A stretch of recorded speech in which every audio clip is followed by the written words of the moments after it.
Welcome to Drift Guitars. My name is Chris. Behind the camera is Matt, as always. And in today's episode, what we're going to be doing is showing you how I go about making a completely custom rosette for a client.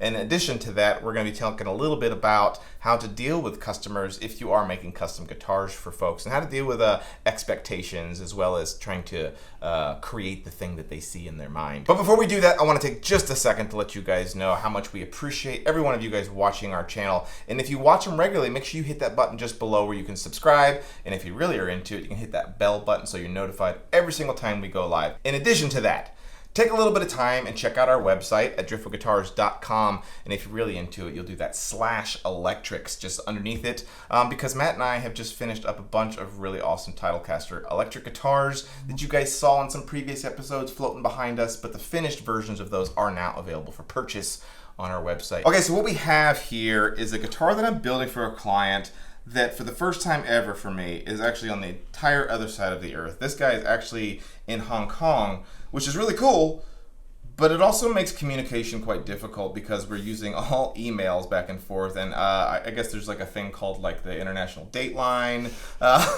where he's like a whole day ahead, and it becomes very complicated. And part of it has been trying to get across to this customer what his rosette, and part of what the problem has been is trying to understand exactly what vision the customer has and how I can help get that in this finished guitar, but also express what my concerns are. And one of the concerns that I have is that what he really wanted was a guitar where the wood does all of the talking, not all the binding and all of the abalone and all the inlays and all of that stuff. Building a guitar using really nice woods and then letting that do all the talking. So we landed on this really awesome piece of ancient Sitka, which I absolutely love. It is the last piece. Yeah, your last piece. The very last piece of ancient Sitka that I have, and you can tell by the female that we have here, right here in the middle. That's all going to be gone. That's going to be the sound hole. And I've even had to add on these tiny little wings. We're only going to be using just a little sliver of that wood there in order to make this guitar actually work. And we're using really high-end zirconia for the back and sides, which is absolutely beautiful. And one thing that this customer wants is ebony, or at the very least, dark binding on the guitar. Mind you, I am doing an arm bevel and a rib bevel, so that's going to make the binding choice that much more important. That takes us to the rosette.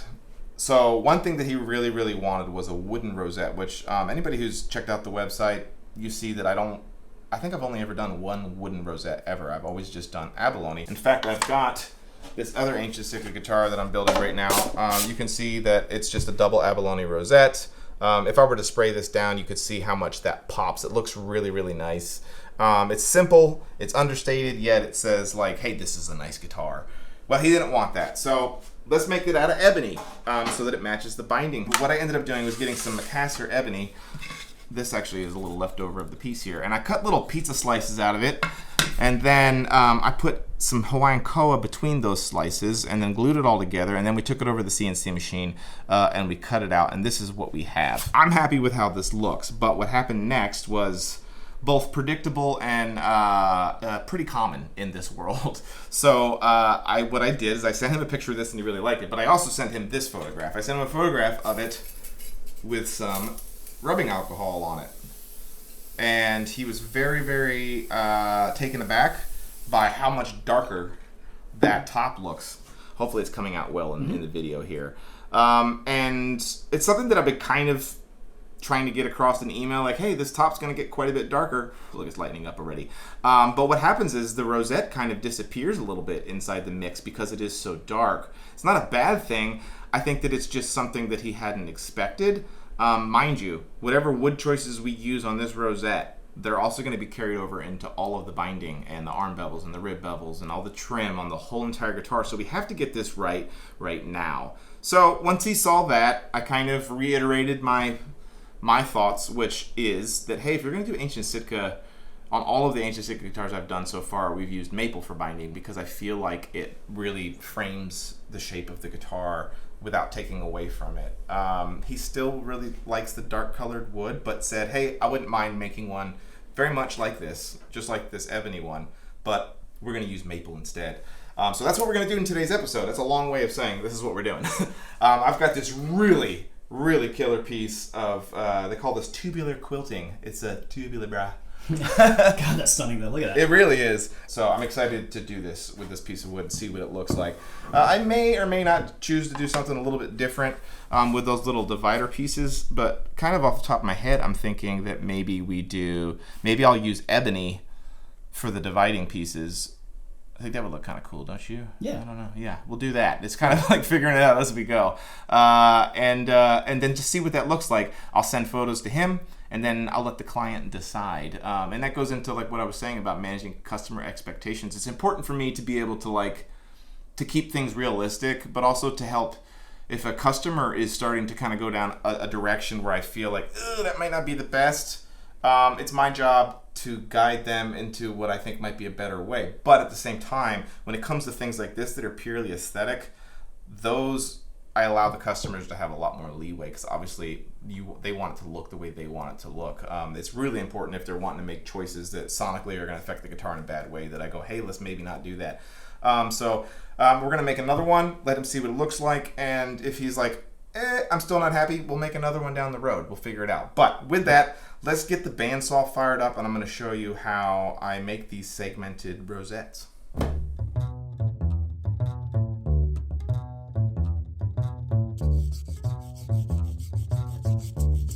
All right, the first step in making this rosette is going to be taking that slab of maple over to our bandsaw and resawing off about a 1/4 inch thick slab that we're going to be able to use and make our little individual wedges out of. I don't mind the fact that I didn't use a push stick here. I did manage to not cut off any fingers this time.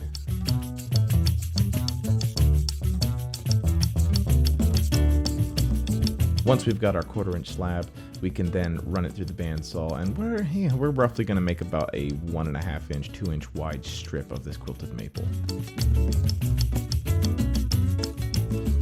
The next step is going to be loading that strip onto this little sled that I made a few years ago, and each cut is going to be at a 15-degree angle, making each wedge about a 30-degree angle. So we should end up with about 11 or 12 of these to complete our full rosette. And these don't have to be perfect at this point. We're going to get a lot of tear out because we're using a bandsaw and all of that stuff. But here in just a second, we are going to head over to the edge sander and clean it all up. Okay, over at the edge sander, we're going to take each piece and make sure that the edges of them are all nice and clean, so they're going to glue together really nicely. I don't spend too much time worrying about the angle being absolutely perfect. Within 1 degree of one another should be just fine for this particular job.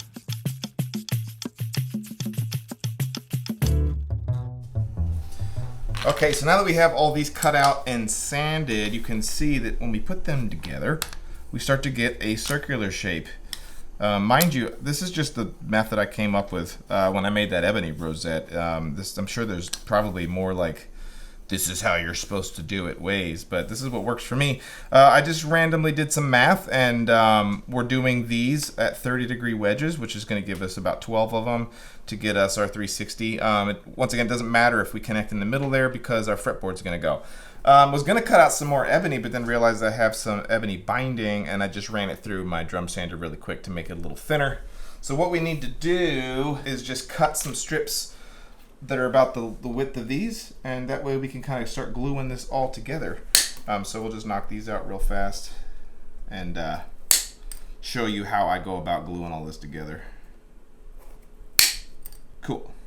All right, so the process that I'm going to go about doing this with is we're just going to use some super glue, some number 20 StuMax super glue, some accelerant, and just start jamming this thing together. A lot of times I see people use like safety pins to kind of use wood glue to hold all this together, but the way that I go about doing this, especially the way I glue in my rosette, we're going to use super glue anyway, so why don't we just go ahead and use that there and make this process a lot faster. Once this is all glued up, we're then going to run it through the drum sander so that we can get it to a consistent thickness. But for now, let's get this ebony inside of here and start making her look real pretty now. Yeah, this is easy for me right now. I'm just going to start slapping these pieces of ebony on. Each one on each of these, and then we'll start putting it together from there.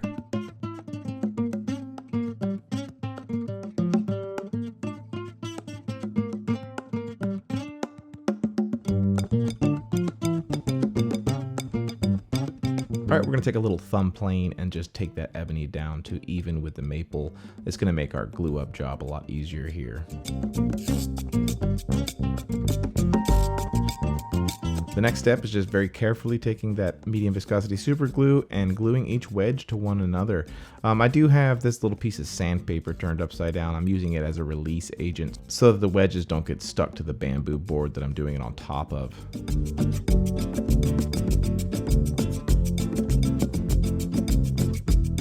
And this next part can be a little bit scary, but we're going to take the whole thing and then just very, very gently run it through our drum sander. Just taking off a little bit each time so that we can make sure that this thing doesn't get ripped to pieces inside here. And then as we get close to being done with it, I'm going to start taking off the tiniest little bites so that we don't burn and leave marks in the maple. Okay, I know that looked a little sus when I was gluing it all together. It seemed very thrown together. But you can see the end result is really nice so far.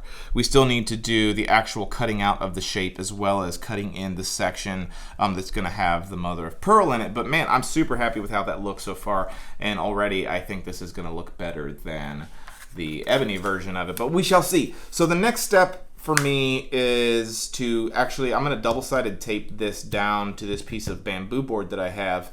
And we're going to use, once again, the CNC machine to cut it all out. But if you're looking to do this at home and you're following along and you're wondering how can I do a segmented rosette myself, you would do the same thing. You would double-sided tape this down to kind of a spoil board, a scrap piece of wood, and then you would use a rosette cutting jig. We'll put a link something below for you guys, maybe the Stumac rosette cutting jig.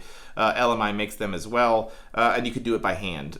So that's what we're going to do now. We're going to get this all glued on and then get the machine set up and see what it looks like.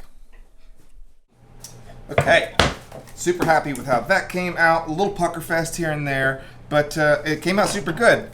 This becomes a little bit more risky at this point because what I have to do now is put the pearl in, and on this one, when I went to go remove it from here, I broke it all to pieces. So it took quite a bit of work for me to put it all back together again.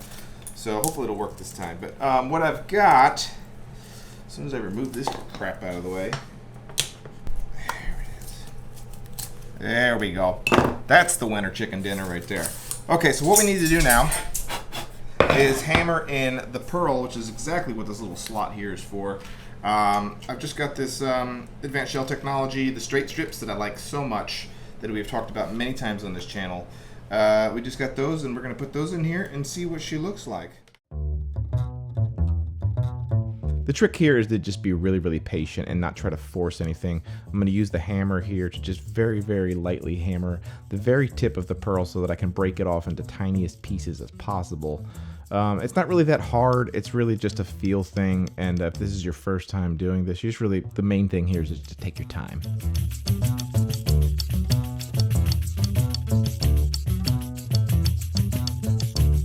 Once all the pearl is in, we're going to hit it with some thin viscosity super glue just to make sure everything stays in place. And then very, very carefully here, remove the rosette from the piece of bamboo and see how she looks.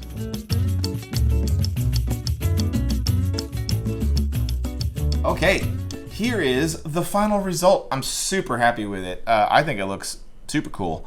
That quilting really, really shows through. I did put a little bit of clear coat on it so that you guys could get a better idea of how it looks. But, so once again, here's the old rosette. Well, and we don't know which one's going to be the winner yet. In fact, play a little game in the comment section. Which one do you like better? So here's the original, the OG, and then kind of the yin and the yang. And here is the maple with ebony accents.